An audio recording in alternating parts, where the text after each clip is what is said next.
And welcome everybody to another Mark Bishop show. Interesting for athletes, this one, guys. I've got a very interesting guest. Stand by. You know, in this fast-paced world of sports, even the most experienced athletes can encounter health and wellness concerns during their careers. Traditionally, sports performance has relied heavily on medical research to reveal insights into optimal fueling, recovery, and health management practices.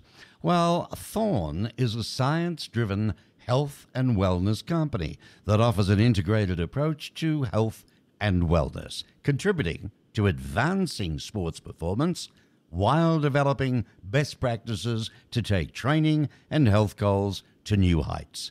So, Joel Totoro is Thorne's Director of Sports Science. He's here on my show today to discuss why and how athletes can benefit from nutrition, supplementation, and a data-driven approach to training. Welcome, Joel. Nice to have you. Thanks for having me on. Thorne is a trusted partner, from what I understand, to thousands of professional athletes. More than 100 professional sports teams, multiple U.S. national teams, UFC, among many others, helping athletes.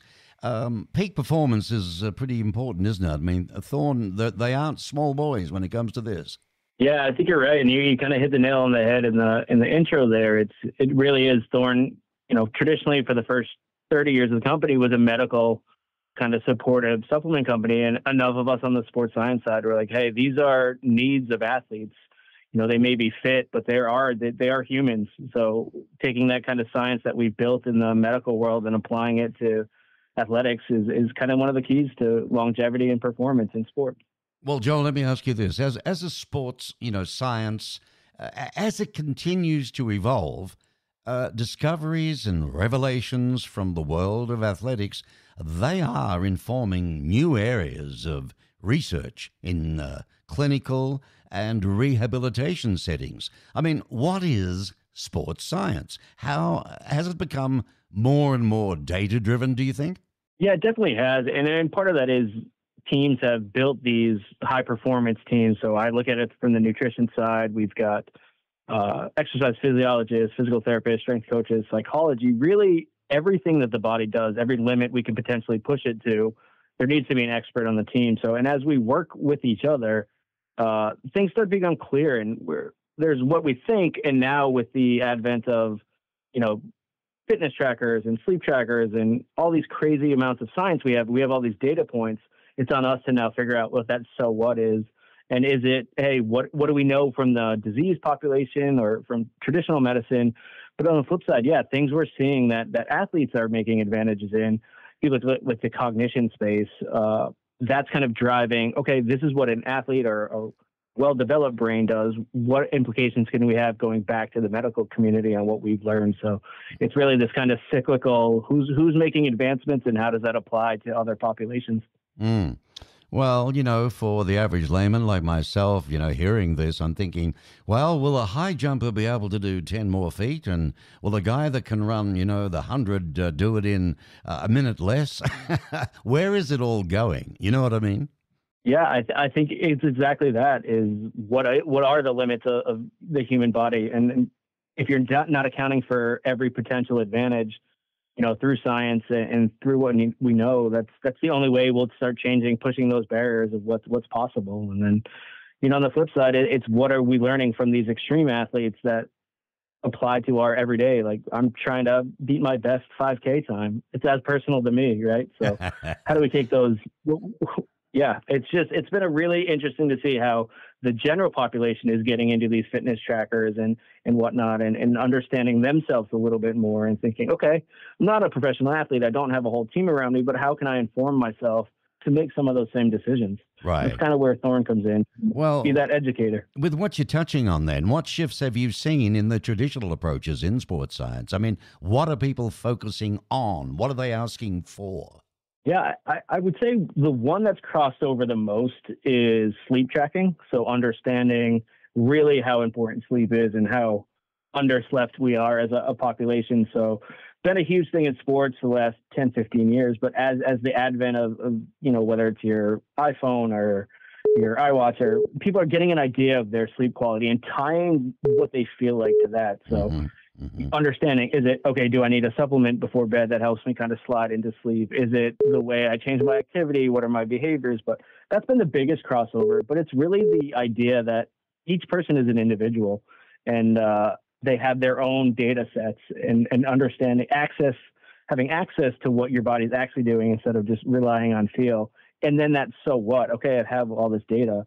And that's really what sports science is, at the lay level all the way up to elite people chasing a podium. Well, Joel, let me ask you this. What are some quick nutrition tips and tools to achieve optimal fitness and sports performance goals today? So many, targets around us that take us away from staying on track. What do you recommend?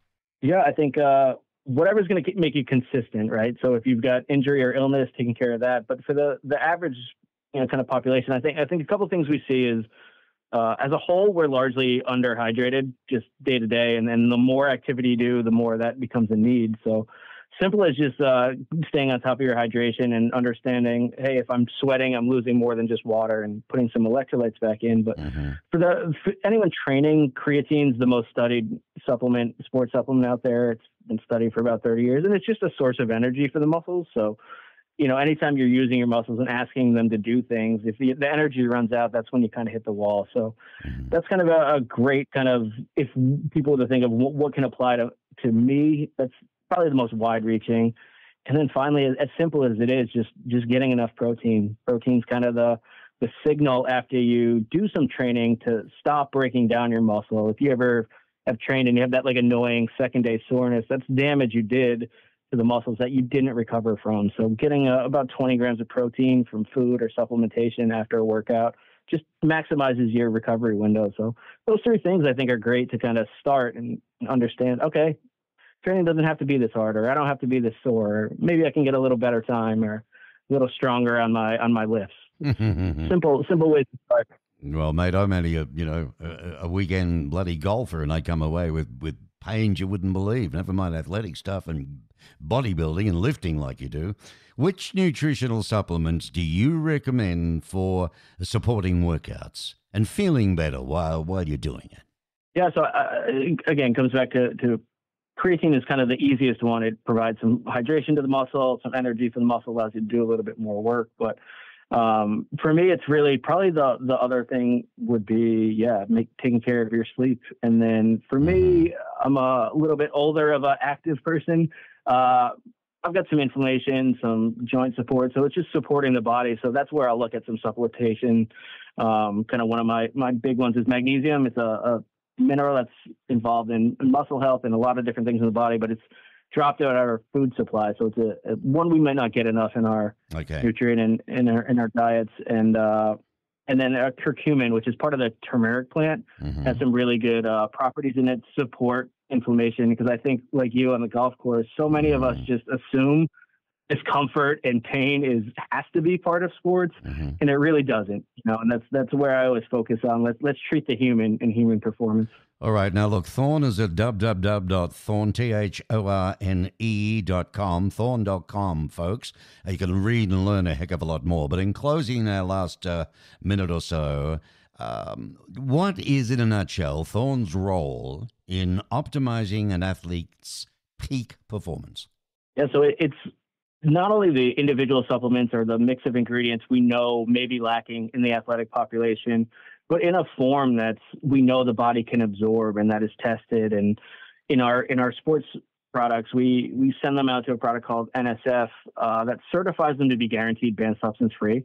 So, we always hear stories of tainted supplements. So there's that peace of mind there. And I think whether you're drug tested or not, you probably want that guarantee you're not taking anything in that you don't want. So it's kind of our role. And as you said on the website, as much education as we can possibly bring. We think an educated consumer, nobody should be blindly taking a supplement. So knowing if it's diet, if it's supplementation, what's the right answer for you, as informed as you can be, is really the best thing. And that's what leads to the best outcomes.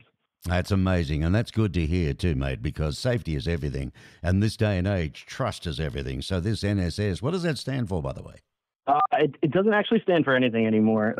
At one point, I think it was National Safety Foundation, but they're certify everything from your Energy Star washers to restaurant equipment. But they have this specific sports supplement line, and it's great the science they have there. They kind of have to stay ahead of the dopers so that they can know what to test for and what could be potentially in a supplement. So it's super involved, and it's a good peace of mind. Well, that's great to know, and thank you for Thorne for doing that because, like I said, you got to be careful. Listen, it's been very interesting, mate. Lovely speaking with you, Joel. A registered dietitian, RD, correct? That's true. Joel Totoro, ladies and gentlemen, Director of Sports Science at Thorne on the Mark Bishop Show. Thanks, Joel. Good luck. Thank you.